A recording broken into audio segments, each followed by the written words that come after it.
Taking to the skies above the Citadel, the third stage is an auto-scrolling level that requires quick reflexes, accurate jumping, and a little bit of luck to maneuver through. Or you can do it the easy way and just use the wire item. Move forward until there's a platform above Mega Man, then attach to it using wire. As the game scrolls, it will slide Mega Man off the platform, but still register him as going up the wire.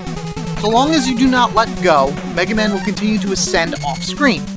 Once you reach the end of this particular part of the stage, and the auto-scrolling stops, simply jump off the wire and fall down to the ground. Mega Man will be coming in fast, so watch out for any large enemies moving around. In the second auto-scroll part, the wire trick won't work due to Mega Man needing to go into a small walkway in order to proceed.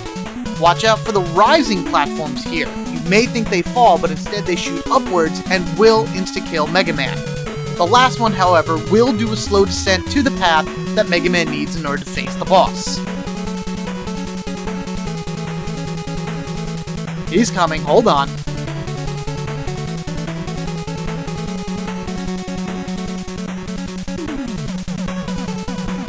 There he is. Enemies you will encounter in this stage are Fury, Picado 24, Jumbig, Garyobi, Togehiro, and Ring Ring. The Stage 3 boss are the Cockroach Twins, a pair of crab-walking bosses that Mega Man faces one at a time in a room full of insta-kill spikes. The first bot will crawl around the ceiling while shooting Mega Man, while the second one moves a bit faster and will crawl all over the walls. It's recommended to use either the Ring Boomerang or the Drill Bomb to beat them, but the Pharaoh Shot is the best weapon for the job, and I will go over that once we get to the fight.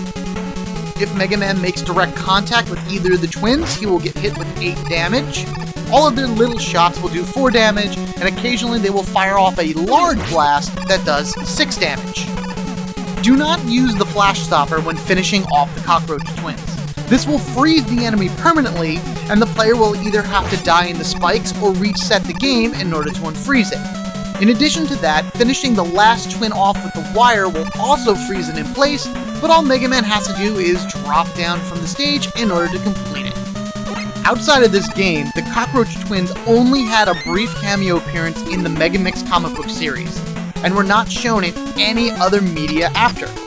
This includes the Mega Man 4 manga series, which was released in 1992, and was supposed to depict this entire game's storyline. Mothra and the Square Machine appear in it, but the Cockroach Twins are absent.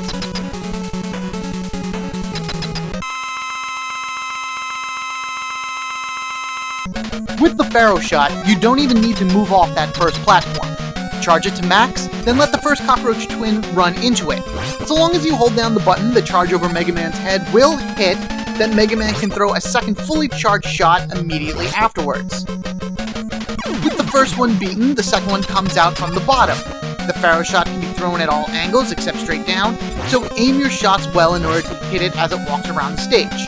Again, don't move from that first platform, else you risk falling into the spikes below.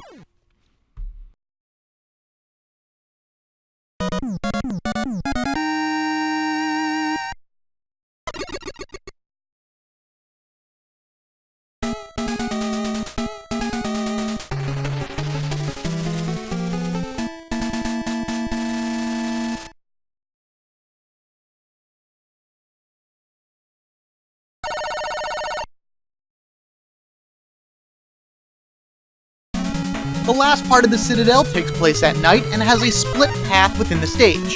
The upper route has more enemies to deal with, while the lower one does have an E-Tank, but Mega Man needs to have the wire or use the rush coil in order to access the door, as well as drill bombs to break the numerous barriers along the way. Going the lower route also makes the stage a bit shorter, but both paths will cross each other right before the encounter with Dr. Cossack at the end. Enemies you will encounter in this part of the stage are Fury, Mikado 24, Jumbig, Batonton, Helipon, Tomboy, Up and Downs, Shield Attacker, and Docron. The boss for Stage 4 is the Cossack Catcher, of course based on the Claw games Dr. Cossack played as a child and was very good at. The Cossack Catcher can deal fast, heavy damage to Mega Man if he's not careful. Its strongest attack is the Claw Slam, which does 6 damage to Mega Man. However, the real drawback is that the player cannot open the special weapons menu while being caught by the Claw. Mega Man needs to have enough health to survive the attack, and most likely a follow-up, in order to have time to use an E-Tank before Dr. Cossack destroys him. In addition to the Claw, the Catcher shoots out a spread of 3 shots, each doing 2 damage to Mega Man, and if touched, the Catcher will do 8 damage. Even though a fully charged Mega Buster does more damage, the Dust Crusher is recommended weapon, as it doesn't need time to charge up while Mega Man is jumping around dodging the Claw.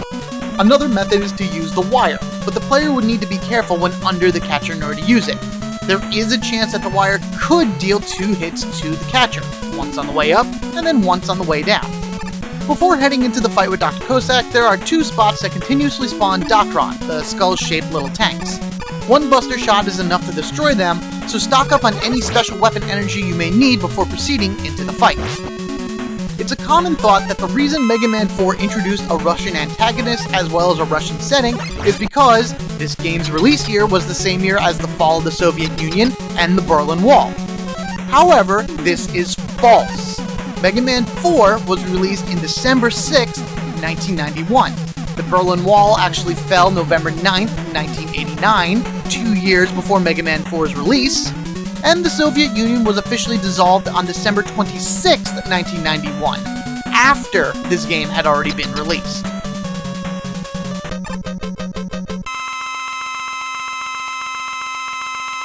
Again, the Dust Crusher is the best weapon for the job. It does a decent amount of damage and doesn't require a charge. Slide under and away from the Claw as Cossack chases you around. Watch for the opportune moment to strike without risk of being caught by the Claw. A good place to stand is right at the base of the step, because Cossack has trouble lowering down to Mega Man due to the upper platform getting in his way. At 2 units of health, a scene happens that will end the journey through Cossack's Citadel.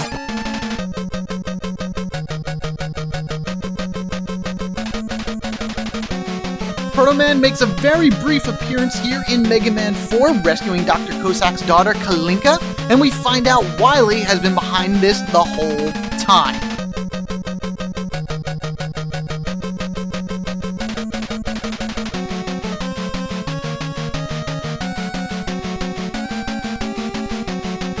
Thank you for watching. Next time we start our journey through Wily's castle. If you liked what you saw, be sure to like and share this video, and if you haven't already, hit the subscribe button so you can get equipped with me, MetalBlade427. Until the next part and Wily's castle, you guys have a good one, and I will catch you all later.